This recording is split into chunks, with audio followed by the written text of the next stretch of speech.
안녕하세요. 20살의 상경에서 쭉 서울살이 하다가 얼마 전 고향으로 내려온 30대 여자입니다. 최근에 제 인생에 많은 변화가 생겨서 힘들었는데 부모님 집에 머무르고 있으니 아무래도 회복은 빠르네요. 저는 서울에서 대학을 졸업하고 곧바로 취직했어요. 타지에서 올라왔지만 졸업 후 자리를 빨리 잡았죠. 그래서인지 쭉 서울에서 살 줄 알았어요. 그런데 서울의 집값은 말도 안 되게 계속 오르고 내 집 마련 꿈은 점점 멀어지더라고요. 그래서 시작한 게 판매 부업이었어요. 회사 다니면서 시작한 정말 작은 부업이었죠. 그런데 인생 정말 한치 앞을 알 수 없나 봐요. 부수입 만들려고 시작했던 그 판매 부업이 잘 되어서 지금은 어엿한 사장님이 됐거든요. 그 후 저는 사내 커플이었던 남자친구랑 결혼도 하고 사업도 잘 풀려서 기쁘게 회사를 그만뒀습니다. 매출도 회사 다닐 때 연봉보다 잘 나왔고 인생이 술술 잘 풀리니까 저는 마냥 행복한 꽃길만 걸을 줄 알았어요. 그런데 결혼 후 내 집 마련 꿈에 거의 다다랐을 쯤 남편이랑 이혼하고 이렇게 홀로 본가로 오게 됐네요. 그럼 제가 꽃길 대신 지독한 이혼길 걸은 사연 지금 들려드릴게요. 여러분, 결혼 전에는 혼자 살면서 소비에 대한 습관이 잘 잡혀있지 않더라도 결혼하면 다들 합심해서 부부끼리 허리띠 졸라매는 것 아닌가요? 평생 같이 살 부부끼리 경제관념도 하나 합치지 못하면 얼마나 어려움이 많겠어요? 그런데 제가 딱 그랬어요. 저희 남편은 제가 회사 다닐 때보다 돈도 더 잘 벌면서 왜 이렇게 공상이냐며 툴툴거릴 때가 많았어요. 집에서 먹는 거였어? 에이씨, 가끔은 나도 분위기 좋은 레스토랑 가서 고기도 썰고 싶다고. 남편이 오랜만에 소고기 먹고 싶다길래 일부러 비싼 한우를 사놨는데요. 집에서 고기를 구워 먹는 게 불만이었는지 고기를 굽는 저를 보며 툴툴대기 바빴어요. 안 그래도 남편이 연애할 때는 안 보이던 철없는 모습을 종종 보았던 터라 이번에도 철없는 고등학생처럼 괜히 심술부리나 보다 싶어서 그러려니 넘기려 했죠. 그런데 그날따라 제 속을 슬슬 긁어대는데 열이 좀 받더라고요. 당신 생일 얼마 안 남았잖아. 그때 가자. 이것도 좋은 고기야. 특별히 한우로 사왔단 말이야. 좋은 고기? 당신이 사왔으면 못 뻔하지. 또 할인하는 고기 사왔지? 그리고 넌 레스토랑을 꼭 무슨 날이어야 가냐? 인생 재미없게. 아, 돈 벌면 좀 쓰는 재미가 있어야 하는데 그런 게 전혀 없잖아. 아니, 할인하는 건 사람이 못 먹는 소고기야? 일부러 시간 내서 사왔는데 말을 왜 그렇게 밉게 해? 우리 부자 아니고 그냥 평범한 서민이잖아. 당연히 레스토랑은 무슨 날이어야 가는 게 맞지. 그리고 재미가 없긴 뭐가 없냐? 통장에 잔고가 느는 재미가 있잖아. 난 잔고 보면 재밌기만 하구만 뭘. 아, 당신도 얼른 우리 명의로 된 집에서 살고 싶다며. 둘이 열심히 모아야 하루빨리 집을 사지. 하여튼 말로는 이길 수 없다니까. 아니, 난 그 과정이 이렇게 지질이 궁상일 줄은 난 몰랐지. 자유롭게 돈 펑펑 쓰는 우리 형이 부럽다. 자기야, 소고기 먹고 싶대서 소고기 사온 게 뭐 그렇게 궁상이야. 아, 먹기 싫으면 먹지 마. 당신 말하는 거 보면 뭐 어디가 예쁘다고 소고기를 사왔는지 모르겠어. 그냥 돼지고기나 닭고기 사올 걸 그랬다. 뭘 또 그렇게까지 화를 내. 아, 미안해. 내가 잘못했어. 당신도 참 그냥 남편이 푸념 조금 한 거 가지고. 남편은 제가 고기를 구우면 막상 맛있게 잘 먹을 거면서 그렇게 꼭 눈치 없는 밉상처럼 한마디씩 흘리더라고요. 아니, 저희 부부가 먹는 양이 적은 것도 아니고 레스토랑 가서 스테이크 먹으면 20만 원은 거뜬히 나오거든요. 저도 나름 감성적인 여잔데 그런 분위기 왜 안 좋아하겠어요? 하지만 저는 분위기 따지며 큰돈 쓸 바에는 집에서 한우 10만 원치 먹는 게 낫다고 생각했거든요. 그리고 분위기만 따지는 소비는 내가 원하는 내 집 마련 시기를 점점 늦추기만 할 뿐이잖아요. 뭐 남편도 언행 불일치이긴 했어도 저와 같은 꿈을 꾸고는 있었어요. 아무래도 혼자 집을 마련하기는 좀 힘들어도 둘은 좀 낫잖아요. 이제 인생의 큰 숙제인 결혼도 했으니 얼른 돈 모아서 집도 사고 무엇보다 자기 형만큼 잘 살고 싶다는 욕심이 큰 사람이었어요. 하지만 돈 모으는 과정이 폼나는 게 아니라는 걸 저희 남편은 인정하고 싶지 않은 눈치였죠. 그도 그럴 것이 시숙이 딱 남편이 동경하는 삶을 살고 있었거든요. 주말이면 골프 치고 레스토랑 가는 것들이 시숙에게는 너무나 당연하고 평범한 일상이어서 남편이 참 부러워했죠. 글쎄요, 저는 남편만큼 그런 것들이 크게 부럽지는 않았어요. 시숙이 얼마나 많은 돈을 버는지까진 잘 모르지만 그런 소비 습관은 자칫 위험하다고 생각했거든요. 시숙은 사업을 해서 비교적 큰 돈을 굴리는 사람이었어요. 그래서 씀씀이도 저희와 급이 달랐죠. 1억 넘는 외제차는 기본이며 머리부터 발끝까지 명품 하나씩은 꼭 지니고 다니더라고요. 하지만 겪어보니 형님 내외의 그 속내까진 명품이 아니더라고요. 우리 어머니 음식 싹 비웠네요. 다행히 입맛에 맞으셨나 봐요. 그래, 여기 참 음식이 하나같이 정갈하고 맛있구나. 이런 곳은 또 어떻게 찾은 거야? 저번에 거래처랑 미팅 끝나고 여기서 한 끼 대접받았거든요. 너무 괜찮아서 식구들 여기 꼭 한번 데려오고 싶었어요. 우리 장남 덕분에 내가 오늘도 한 끼 든든하게 잘 먹었다. 식구들 다 나 아니면 누가 챙겨요? 제가 잘 대접해야죠. 근데 말이다.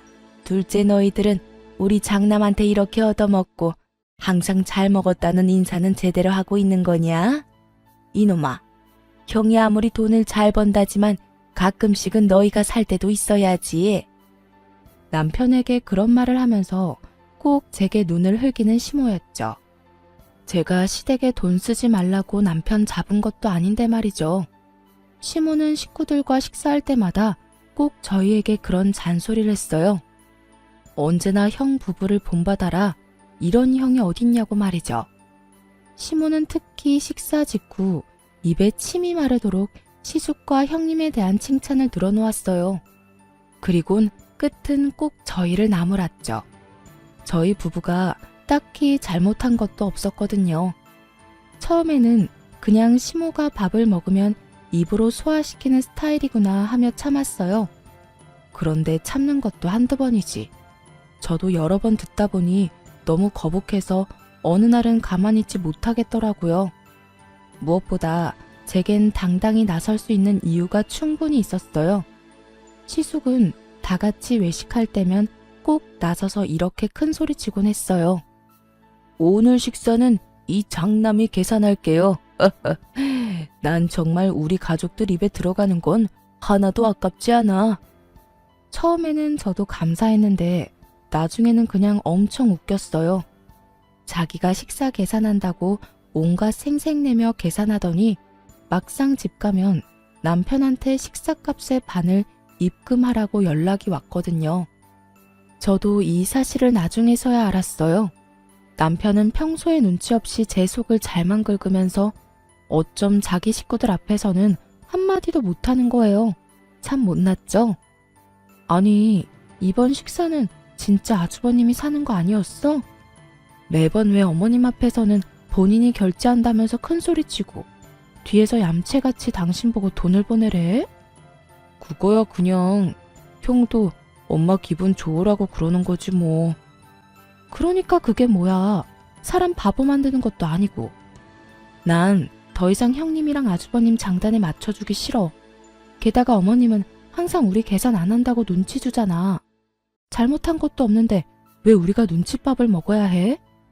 저는 아무리 생각해도 이해가 안 되는 행동을 남편은 그래도 엄마 앞에서 장남인 형의 길을 세워주는 게 동생으로서 도리라며 당연하게 생각하더라고요. 이게 다 효도라며 모질이 같은 말을 하는데 속에서 천불이 났어요. 그리고 시숙 내외가 가만히 있으면 모르겠는데요.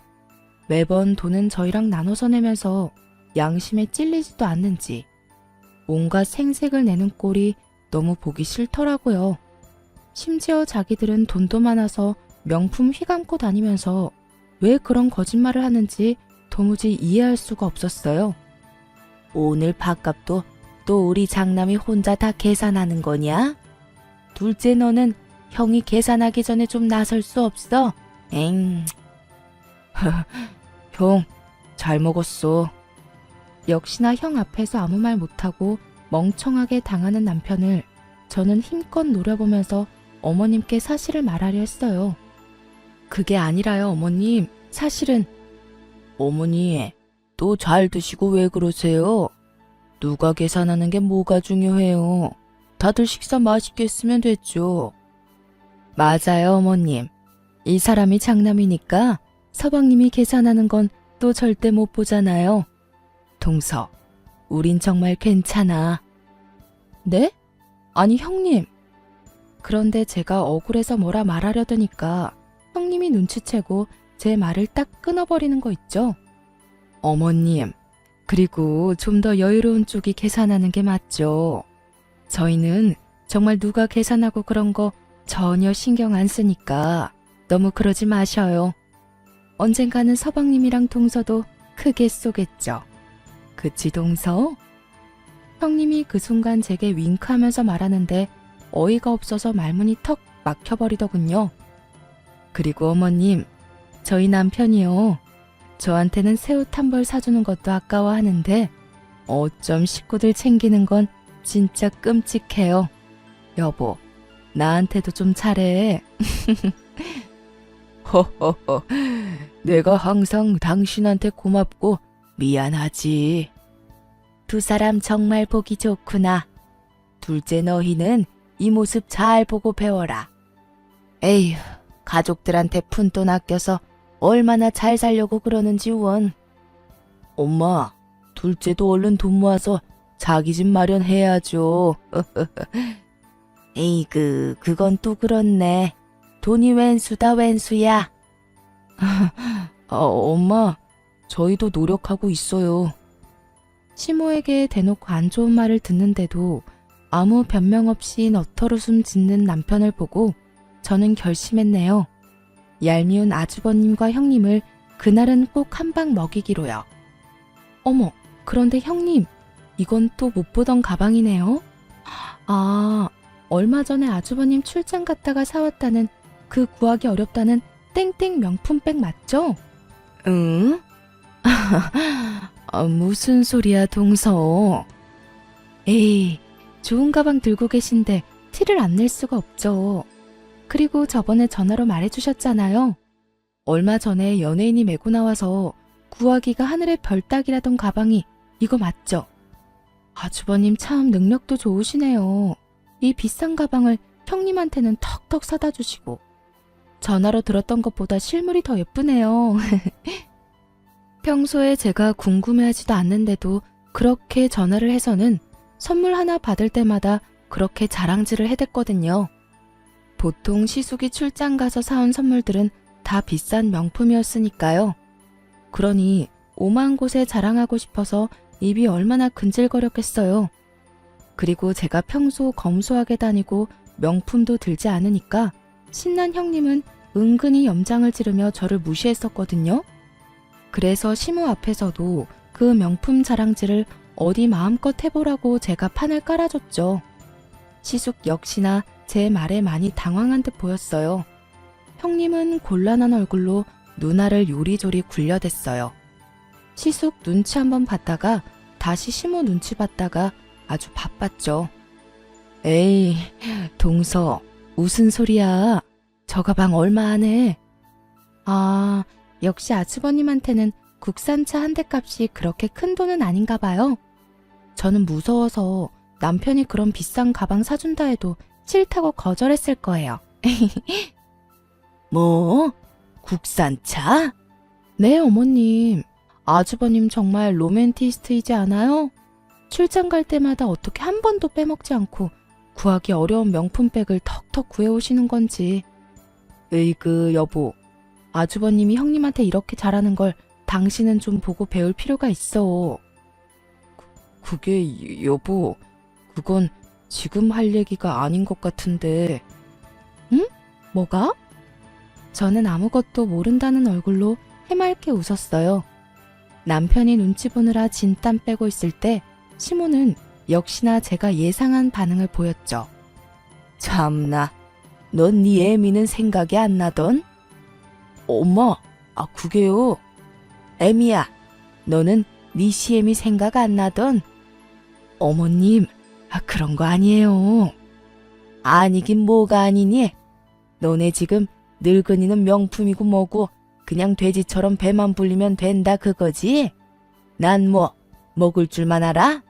좋은 가방은 나도 들 수 있는데 너넨 어쩜 내 속을 몰라주니? 무슨 그런 말씀을 하세요. 어머님, 그런 거 아니에요. 아니긴 뭐가 아니요? 그러게, 당신은 뭐하러 가방 자랑을 했어? 사실 짝퉁이잖아 그거. 그래, 엄마, 저 가방 얼마 안 해요. 그렇지. 짝퉁인데 내가 너무 오버했네. 맞아요, 어머님. 이거 가방 짝퉁이에요. 짝퉁은 무슨? 아니 정말 너희 나를 호구로 보는 거니? 명품 모르는 내가 봐도 딱 알겠다. 엄청 비싼 가방이란 걸. 그리고 저는 마지막으로 결정타까지 날렸답니다. 어머, 어머님, 제가 괜한 말을 했나 봐요. 죄송해서 어쩌죠? 그럼 오늘은 저희가 계산하고 저희는 이만 일어날게요. 매번 반반 계산해서 마음이 많이 쓰였거든요. 뭐? 아니 이건 또 무슨 소리야? 반반? 네? 그게요. 그동안 아주버님이 계산하면 저희가 항상 식사값 절반은 따로 입금해 드렸거든요. 그게 항상 마음에 너무 걸렸어요. 어머님, 많이 서운하셨죠? 한 번은 저희가 사야지 했는데 지금껏 계속 반만 계산했네요. 진실을 안 시모는 차마 장남한테 대놓고 창피 죽인 그런지 형님을 한번 째려보고 한숨을 푹푹 쉬며 자리를 떴습니다. 장남이랑 큰며느리가 자기들 명품 살 돈은 있으면서 식구들 밥 한 끼 살 돈은 없나 보구나. 에휴. 아이고 내 팔자야. 어디 서러워 살겠냐? 형님은 시모가 무서운지 쥐 죽은 듯 잠자코 있었어요. 그런데 시모가 사라지자마자 제게 기다렸다는 듯 목에 핏대까지 세우며 따지더군요. 동서 정말 웃긴다. 여태 가만히 있다가 오늘은 갑자기 왜 나서서 집안 분위기를 이렇게 망쳐? 제가 뭘요? 저는 그냥 형님 가방이 정말 예뻐서 칭찬한 것뿐인데요. 참나, 지금 명품 가방 없다고 질투하는 거야 뭐야? 잔뜩 화난 시숙 역시 저와 남편에게 눈을 부라리며 말했어요. 가방도 가방이지만 내가 진짜 엄마 앞에서 쪽팔려서. 아니 재수씨, 이게 도대체 무슨 상황입니까? 아주버님, 혹시 밥값 이야기 때문에 그러세요? 그런데 아주버님, 어머님 앞에서는 쪽팔리고 동생이랑 제 앞에서는 괜찮으세요? 저라면 동생 앞에서 더 쪽팔릴 것 같은데. 아니 뭐요? 그렇잖아요. 매번 가족 식사할 때 계산은 같이 하면서 혼자 다 계산하는 척 하셨잖아요. 어머님한테 칭찬도 혼자 들으시고. 동서, 지금 사람 좋아 보이니까 우리가 호구로 보여? 어디 감히 윗사람한테 그런 식으로 나와? 네, 그러니까요. 저도 가만히 있으면 계속 호구될 것 같아서 그랬어요. 어머님이랑 식사할 때 매번 저희도 같이 돈 내는데 왜 어머님한테 안 좋은 소리만 들어야 하는지 이해가 안 갔거든요. 어머님이 저희 부부 나무라실 때 한 번이라도 그런 거 아니라고 아주버님이나 형님이 나서서 말해준 적 있나요? 아무튼 오늘이라도 오해를 풀어서 너무 다행이네요. 흥분해서 발음이 다 꼬이는 시숙과 형님과 달리 저는 똑부러지게 흥분하지 않고 조용히 사실만 전달했어요. 그러자 시숙과 형님은 아무런 말을 잊지 못하고 붉어진 얼굴로 부들부들 대더라고요. 아무리 생각해봐도 없죠? 어머님 옆에서 저희 나무라는 거 더 거두시느라 바빴으니까요. 그렇게 둘은 바삐 자리를 떴어요. 오늘따라 왜 이렇게 요란 법석이냐며 헛기침을 하면서 사라지더군요. 그때까지 바보 같은 남편은 제 눈치만 봤어요. 괜찮아? 자기 진짜 멋지다. 우리 형한테 한마디도 안 치고 할 말 다 하는 모습 대단해. 으유, 그게 남편이 할 말이야? 너만 믿고 결혼한 내가 바보 천치다. 아무리 가족 사이라도 분명히 할 건 해야지. 앞으로 말이야, 이런 일 또 생겼는데 가만히 호구처럼 앉아있기만 해봐. 아주 그땐 그냥은 안 넘어가. 알았지? 뭐 가만히 있으면 이혼이라도 하게? 장난 아니야. 진짜 내 말 새겨들어. 당신이 중심을 잘 잡아야지. 알겠습니다. 앞으로는 잘하겠습니다. 아내 말을 새겨 듣겠습니다. 충성! 저는 그 이후로 시숙이 생색내는 꼴 안 봐서 속이 엄청 시원했어요. 시모도 더 이상 저희에게 시숙 본받으라는 잔소리를 하지 않았죠. 무엇보다 형님의 명품 자랑하는 전화가 뚝 끊겨서 너무 좋았고요. 그런데 그 사건 이후 가끔씩 보이는 남편 반응이 너무 웃기더라고요. 제가 나설 때는 가만히 있더니 자기도 막상 생각할수록 분이 났나 봐요. 근데 우리 형 진짜 생각할수록 너무한 것 같아. 내가 그동안 동생이라서 참고 말은 안 했는데 나 엄청 섭섭했어. 그날 당신이 한 방 먹여주니까 내 속이 뻥 뚫리더라. 여보, 그때 형수 당황하는 얼굴 봤어? 정말 웃기더라. 그러니까 명품 자랑도 적당히 하시지. 누군 뭐 들 줄 몰라서 안 들어? 당신이 버는 돈이 얼만데. 그래도 그동안 형이라고 형 대접하겠다고 자존심 부리지 않은 남편을 착하다고 해야 할까요? 아님 멍청하다고 해야 할까요? 저는 그냥 그때까지는 남편이 그저 짠하다고 생각했어요. 하지만 남편 놈은 아직도 정신을 못 차리고 호구짓을 자처하더라고요. 결국 저와의 약속을 지키지 못하고 저한테 실망감만 안겨주더군요. 제가 너무 큰 욕심을 부려 그에게 많은 걸 바랬던 걸까요? 저희 부부는 결혼식을 올리고 전셋집에서 첫 살림을 꾸렸어요. 처음엔 그것도 얼마나 신이 났던지요. 하지만 저는 그럴수록 지출을 아껴야 된다고 생각했어요. 지금처럼 전세가 아닌 저희 소유의 자가를 가지기 위해서 말이에요. 나름 먹을 거 안 먹고 입을 거 최대한 아껴서 지출을 줄여나갔죠. 정확히 말씀드리자면 남편보다 제가 더 살뜰히 아끼긴 했어요. 남편에게는 먹고 싶은 거, 할인하는 거 찾아서라도 해줘도 저는 먹고 싶은 거 한 번 더 꾹 참았죠. 그리고 요즘 중고거래 시스템이 워낙 잘 되어 있잖아요. 저희 부부는 각자 수입에서 개인 용돈 빼고 모조리 저금했는데 저는 개인 용돈이 있다 할지라도 새 옷도 안 사 입고 중고거래로 새 옷 같은 헌옷만 사 입었어요. 참 궁상 맞다고 남들은 욕할 것 같지만 그렇다고 막 지저분하게 다니거나 늘어진 옷을 입고 다니지는 않았답니다. 요즘은 멀쩡한 새 옷도 저렴하게 팔더라고요.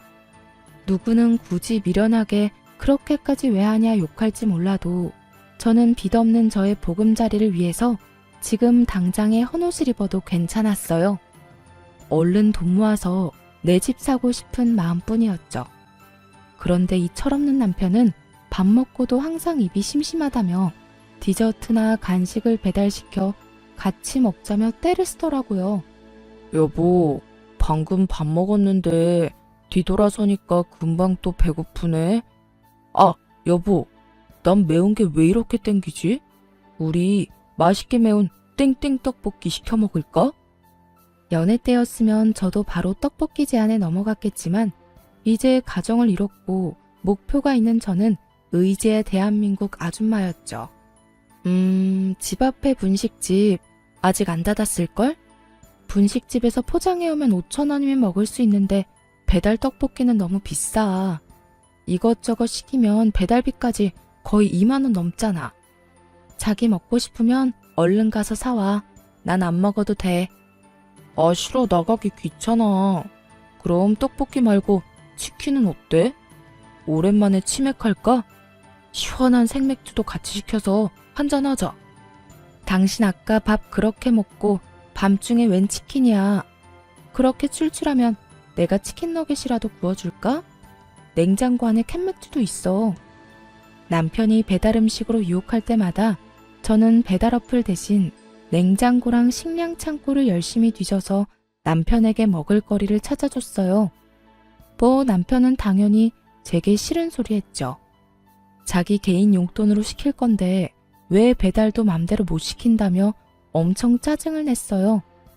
저는 그저 개인 용돈이라 할지라도 집에서 배달비로 허무하게 쓰지 않길 바라는 마음이었는데 말이죠. 당신 돈 아까워서 지금 그러지? 나 치킨이랑 생맥주 지금 당장 먹고 싶다고. 난 뭐 내 마음대로 배달도 못 시켜 먹어? 걱정 마. 다 내 용돈으로 시킬 거니까. 아니야. 난 그냥 집에서 배달 시켜 먹는데 3만 원씩 쓰는 것보다는 나중에 나가서 그걸로 맛있는 거 사 먹으라고 그런 거지. 우리 좀 전에 밥도 배부르게 먹었잖아. 거짓말. 그냥 돈 아까워서 그런 거면서. 이뿐만 아니라 남편은 어느 날은 또 비싼 게임기를 사고 싶다. 차를 새 걸로 바꾸고 싶다. 참 여러 가지로 징징거리며 저를 괴롭혔어요. 하지만 저는 어떻게든 남편을 어르고 달래서 절약하는 데 성공했어요. 그러고 마침내 은행 대출 없이 오로지 우리 돈으로 집을 살 수 있는 날이 다가왔어요. 남편의 얼굴을 봤는데 정말 놀라서 한참을 벙쪄 있더라고요. 여보, 우리 진짜 집 생기는 거야? 은행 지분 잔뜩 있는 대출 낀 집 말고 진짜 우리 집이야? 정말 고생했다 우리. 아니 당신 덕분에 여기까지 온 거지. 그동안 내가 너무 철없게 굴었지? 미안해. 그 순간 그동안 제가 소갈이 했던 부분이 싹 해소됐어요. 그때만큼은 남편이 제게 정말 미안해하는 눈치였거든요. 남편의 말들을 듣는데 괜히 눈물이 나고 그동안 철없는 남편이 저지른 미운 짓도 다 잊을 정도로 행복했어요. 비록 저희가 모은 돈이 서울에서 집 사기엔 턱도 없었지만 이 세상 어딘가에 저희 집이 생긴다는 사실만으로 기뻤어요. 저와 남편은 돈을 모아서 제 고향인 지방으로 내려가기로 결혼 전 약속했었거든요. 거기가 아파트 가격도 예상과 맞았고 아이 키우며 살기 딱 적당했어요. 그리고 제 사업이 커진 만큼 일손도 늘어났었기에 남편은 회사는 그만두고 제 일을 본격적으로 돕기로 했어요. 다행히 둘 다 월급쟁이가 아니라서 지방으로 가는 게 가능했죠. 요즘 취업난이다 뭐다 일자리 구하기가 너무 어렵잖아요. 둘 다 걱정 없이 밥 벌어먹고 살 수 있음에 저는 너무 감사했어요. 그런데 저희 남편은 주어진 현실에 전혀 감사해하지 않고 당연하다는 듯 아주 뻔뻔하게 더 큰 걸 제게 바라더군요. 저는 30대이지만 제 남동생은 현재 고등학생이에요. 나이 차이가 많이 나는 누뚱이라 거의 제가 키우다시피 했죠. 아무래도 애틋하다 보니 동생이 부모님한테 받는 용돈이 있어도 제가 또 따로 한 달에 20만 원을 용돈으로 챙겨줬어요. 그런데 그걸 우연히 알게 된 남편이 불같이 화를 내더군요. 사실 제가 결혼 전부터 동생 용돈을 챙겨왔던 거라 부부가 된 후 미리 언지를 못 줘서 서운할 수 있겠다 싶었어요. 하지만 과하게 화를 내는 남편 때문에 또 마음이 확 상하더군요. 나는 게임하는 거 고작 몇만 원도 못 쓰게 하더니 자기 동생한테는 20만 원? 장난해? 당신은 동생만 중요하지? 아니, 고작 몇만 원 아니고 게임으로 결제한 거 몇십이었잖아. 심지어 한 번도 아니고 매달 결제하잖아. 게임에 쓰는 돈 좀 자제해달라고 한 게 그렇게 잘못이야? 내가 미리 동생 용돈 챙겨주는 거 말 못해서 미안해. 미안하긴 한데 이게 당신이 이렇게까지 화낼 일인가 싶어. 20만 원이면 내가 버는 돈에 비해 턱없이 적은 돈인 거 알잖아. 게다가 당신은 개인 용돈 말고 생활비에서 쓴 거고. 나는 내 용돈에서 준 거란 말이야. 미안하면 미안한 거지. 왜 이렇게 변명이야? 난 그것도 모르고 매일 너한테 잡혀 살았네. 아, 몰라. 나도 이제 돈 펑펑 쓸 거니까 말리지 마. 그리고 입장 바꿔서 내가 형한테 돈 주다가 들키면 당신 가만 있을 거야? 무슨 말도 안 되는 억지야. 아주버님은 돈 많은 어른이고 내 동생은 아직 미성년자야. 용돈 필요할 나이 지나면 나도 안 줄 거라고. 그리고 내가 그랬던 건 전부 나 위해서 그랬던 것만은 아니잖아. 당신도 우리 집 이렇게 빨리 구매하게 됐다고 분명 기뻐했었잖아. 우리 둘을 위한 거였는데 항상 왜 나만 나쁜 사람 만들어 왜? 와, 이젠 자기가 잘못해놓고 큰 소리네. 종종 남편은 개인 용돈을 다 썼다며 함부로 저축 통장에 손을 댔다가 제가 엄청 화를 냈었거든요. 함께 모으는 통장이고 둘이 살 집을 사기 위해 모으는 돈인데 저 몰래 게임 아이템 결제하고 배달 음식 먹다가 여러 번 들켰어요. 저는 그거 못하게 한 것뿐이었는데 남편은 제 동생 용돈을 빌미로 잡아서 아주 큰 소리 뻥뻥 치더라고요. 속으로 참 막막했어요. 아직 자식을 기른 적은 없다만 못난 아들 하나 데리고 있는 심정이랄까요? 한참 어린 제 동생보다 더 철없어 보였으니 이런 남자인 줄 알았다면 결혼까진 안 했을 텐데 속으로 이런 생각을 수십 번도 넘게 했네요. 하지만 이미 결혼식도 치렀고 이런 게 이혼 사유가 된다고 생각하진 않았어요. 철없는 남편일지라도 사랑해서 결혼한 건 사실이잖아요. 애써 남편의 좋은 점을 떠올리며 긍정적으로 생각하고 넘겼어요. 그런데 이런 제 노력에도 불구하고 넘길 수 없는 큰 고비가 찾아오더군요. 남편과 말다툼하고 며칠 뒤였어요. 서로의 답답함에 대화도 제대로 안 했었거든요. 그래서 서로 서먹한 상태 그대로 시모 생일을 맞이했어요. 어쨌거나 남편은 제가 동생한테 용돈 20만 원 주는 게 서운하다 했으니 이번엔 제가 먼저 시모 생일을 제대로 챙겨주면 남편도 화가 풀릴 거라 생각했어요. 어머님, 생신 정말 축하드려요. 고맙다. 제가 아직까지는 어머님 취향을 잘 몰라서 용돈 준비했어요. 다음에는 어머님 취향 잘 공부해서 센스 있게 선물로 드릴게요. 그때 제가 시모의 생일 용돈을 준비했다고 하니까 남편은 제게 소리 없이 입모양으로 얼마냐고 묻더군요.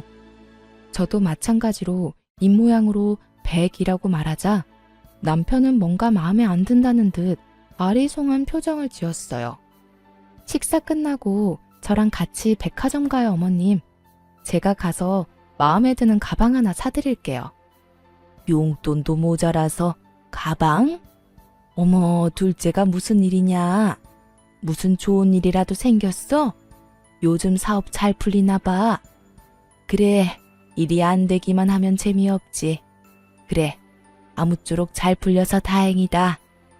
네? 저 사업은 잘 안 된 적은 한 번도 없었는데. 이상하게도 제 사업은 언제나 잘 풀리고 있었는데 항상 시댁 사람들은 은근히 걱정하는 말투로 저를 무시하더라고요. 솔직히 제가 시댁에서 특별히 돈 아낀 적도 없었거든요. 남편이 뒤에서 뭐라 말이라도 전한 건지 알 수 없었죠. 아님 제가 형님처럼 명품을 빼입지 않아서 무시당한 거였을까요? 아무튼 가방 이야기에 시모가 밝게 웃자 남편도 그제서야 만족한다는 얼굴이었어요. 그런데 제게 그럴 필요 없다며 시숙이 짠 하고 명품 가방을 꺼내드는 거예요. 가방은 이미 큰아들이 준비했지요. 엄마, 생신 축하드려요. 그동안 아버지 없이 저희 키우느라 고생 많으셨어요. 애구머니나, 언제 이런 걸 준비했냐? 이러지 않아도 되는데. 어머, 어머님, 얼른 받아주세요. 동서, 그런 건 우리가 할게. 동서 사업한다 해도 뭐 얼마나 남는다고 그래? 네? 아니, 주머니 사정은 우리가 더 넉넉하잖아. 어머님, 생신 정말로 축하드려요. 어머님한테 딱 어울리는 명품 찾느라 저희 얼마나 뛰어다녔는지 몰라요. 형님은 아니나 다를까 그날도 제게 재수없게 꼽을 주더라고요. 시어머니 옆에 딱 붙어선 명품 중에 명품을 사왔다고 온갖 생색을 냈어요. 시숙은 그 옆에서 무게를 한껏 잡고 서 있는데 참 어울리는 한 쌍이다 싶었네요. 돈 주고도 못 구하는 귀한 품번의 가방이라며 형님이 요란을 떨어댔지만 가방을 받고 좋아하는 시모를 보니까 기분이 크게 나쁘진 않았어요. 평소 용돈을 좋아하셔서 고민 없이 현금부터 준비했는데 차라리 묻지 않고 깜짝 선물을 사드릴 걸 그랬나 살짝 후회도 됐어요. 그런데 시모가 신나서 드는 명품 가방을 자세히 보니 어딘가 이상해 보였어요. 명품 안 쓰는 제가 봐도 A급도 안 되는 짝퉁으로 보였거든요. 보증서도 안 보이고 쇼핑백도 새 것처럼 안 보이더군요. 나이 든 시어머니가 눈도 어둡고 평소에 명품 쓴 적도 받아본 적도 없으니 제대로 알 리가 있나요? 저렇게 펄쩍 뛰며 좋아하시는데 차마 나서서 사실을 밝힐 수도 없고 괜히 형님만 조용히 노려봤네요. 차라리 제가 용돈 드리지 말고 그 돈까지 보태서 짝퉁 말고 더 좋은 가방이나 지갑 사드릴 걸 그랬나 후회가 되더라고요.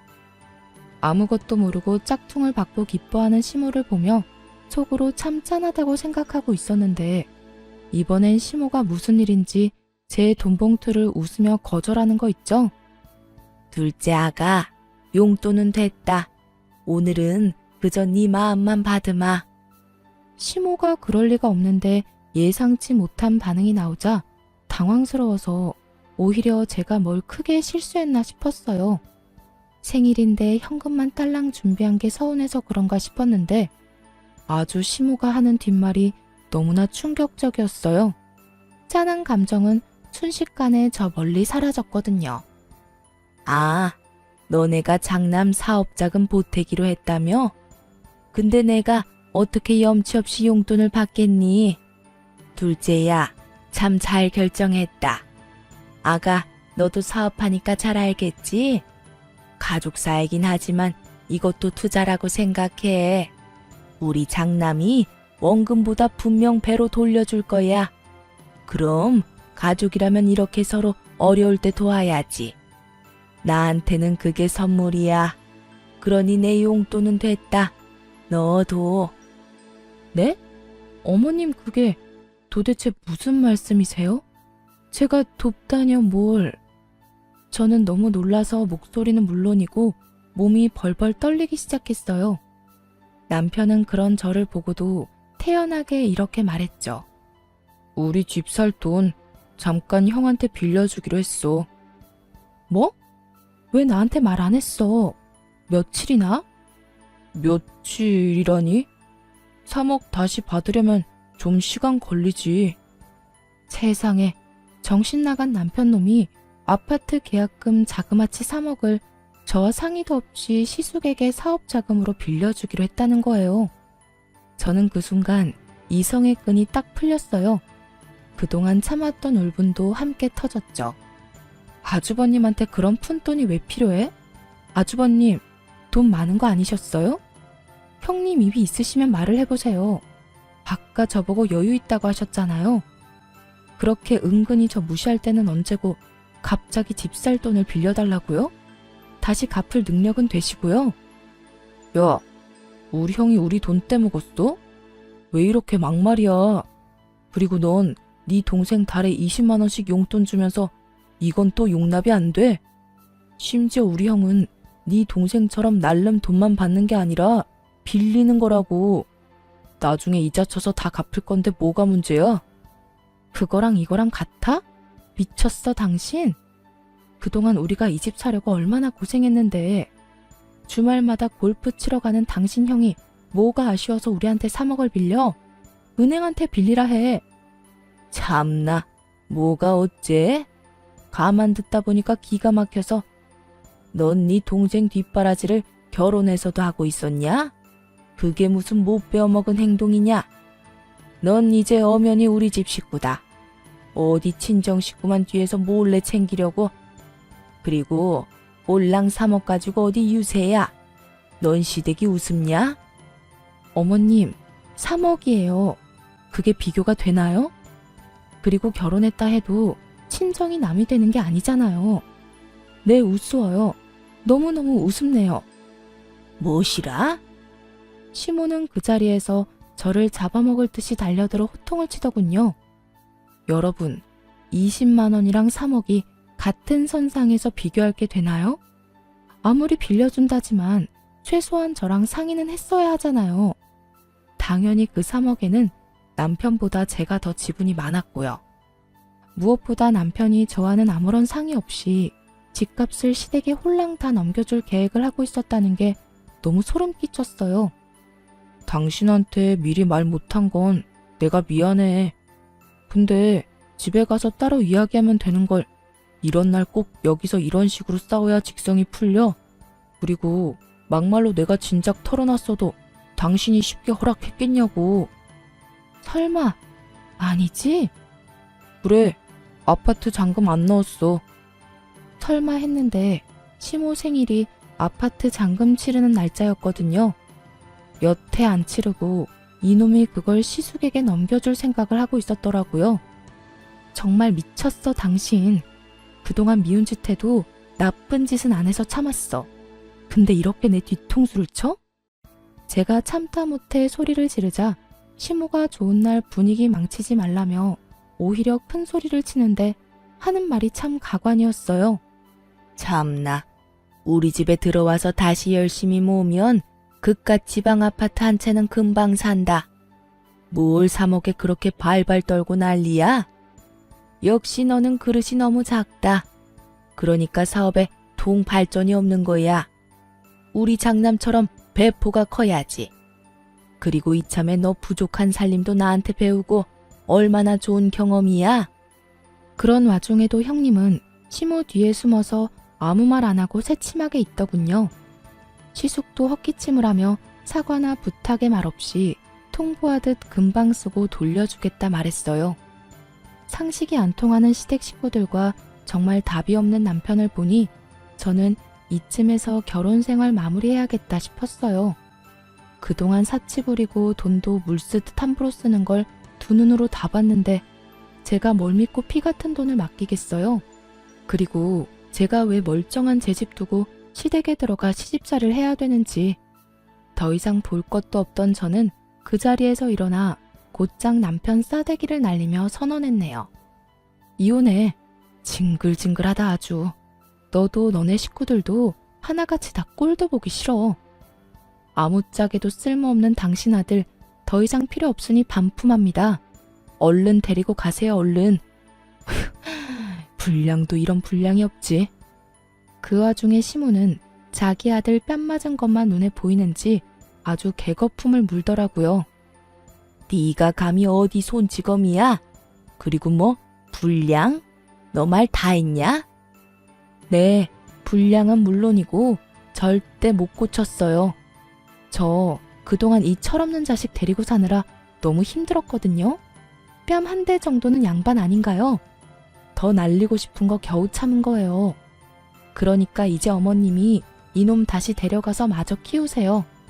툭하면 애처럼 구는데 아직 덜 자란 것 같거든요. 아님 원래 저런 정신 수준일지도 모르겠네요. 그리고 꼴랑 3억, 그깟 3억 정 보태고 싶으면 어머님 집 팔아서 보태주시면 되겠네요. 저는 여기 그 누구한테도 제 돈 한 푼 줄 생각 없어요.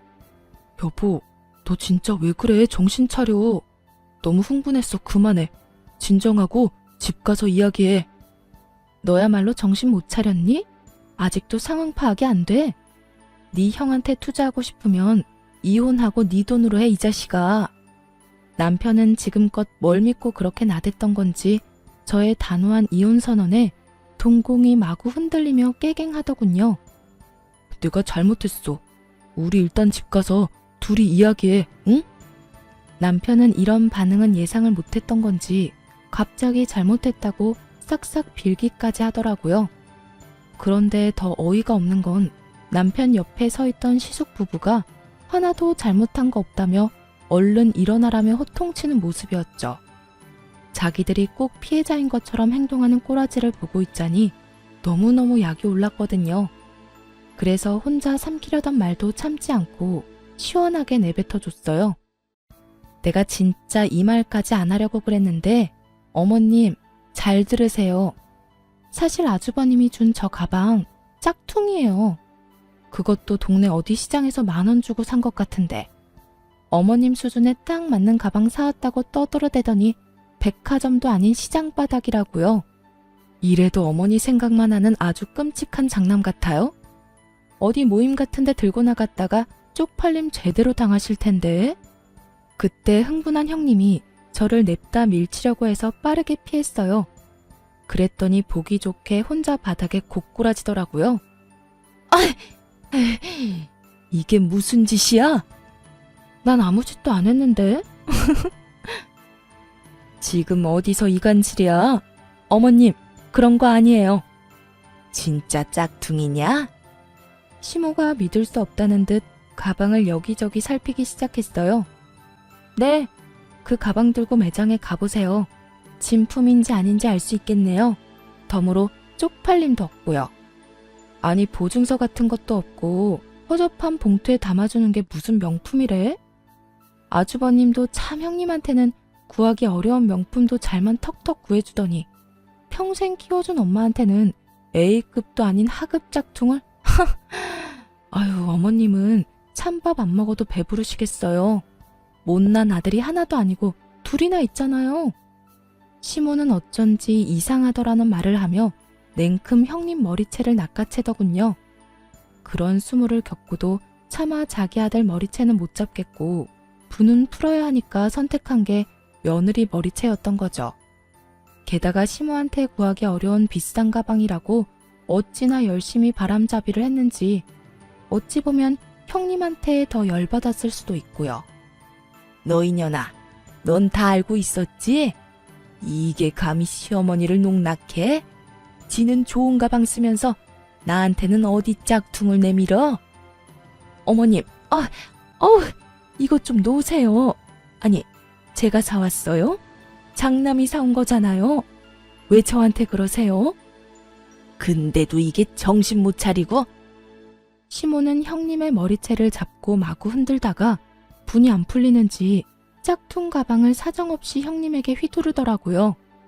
가방끈이 힘없이 툭 떨어지는 거 보고 하마터면 웃음 터질 뻔했어요. 툭 끊어지는 가방끈 보고 시모도 열받아서 더 난리를 쳤어요. 시숙은 저희 남편에게 안 사람 간수를 젖따위로 하냐며 동생 멱살을 잡고 흔들더라고요. 참 우애 좋은 형제들이다 싶었네요. 남편도 그제서야 자기도 호구 잡힌 걸 깨달았는지 자기 형에게 뒤늦은 반항을 하기 시작했어요. 이거 안 놔? 가만히 잘 살고 있는 우리 부부 개싸움하게 만든 게 누군데? 형은 사업한다는 사람이 한심하게 돈 빌릴 구석이 그렇게 없어? 아니, 동생 집 사는 거 막는 걸로도 모자라서 이혼까지 시키고 싶냐고. 군대 이놈이? 정말 개판이 따로 없었습니다. 저는 그 틈에 바로 은행 어플을 켜서 제 몫의 돈을 미리 빼놨어요. 당장 이혼은 선언했지만 정신 나간 남편이 언제 그 돈에 손댈지 모르니까요. 남편 몫 계산하고 빼니까 제 몫은 2억 조금 안 됐죠. 그리고 시모에게 주려고 준비했던 용돈 100만 원도 다시 잘 챙겼고요. 그 난리통을 겪었는데 며칠 뒤 시댁 인간들은 뻔뻔하게 저희 집으로 찾아왔어요. 물론 대단한 자존심을 가진 시숙만 빼고요. 자기야, 아무래도 이혼은 너무 성급한 결정이야. 우리 이혼은 좀 더 생각해보자, 응? 막말로 우리 형이 잘못한 거지 내가 잘못한 건 아니잖아. 나 한 번만 봐주라. 아직도 뭐가 잘못된 건지 모르겠어? 너 나한테 사기치려다 딱 걸린 거잖아. 사기라니, 부부끼리 정말 왜 그래? 아가, 우리 아들 너 말대로 많이 부족하다. 내가 애 기죽을까봐 차마 인정을 못했어. 네가 그동안 돈 모으느라 고생한 거 우리가 왜 모르겠니? 이번 한 번만 네가 참고 넘어가주면 말이다. 내가 너 해달라는 거 다 해주마. 우리 장남 사업이 지금 좀 위태로워. 해달라는 거 다 해주신다고요? 그럼 어머님 집 명의 제 앞으로 해주세요.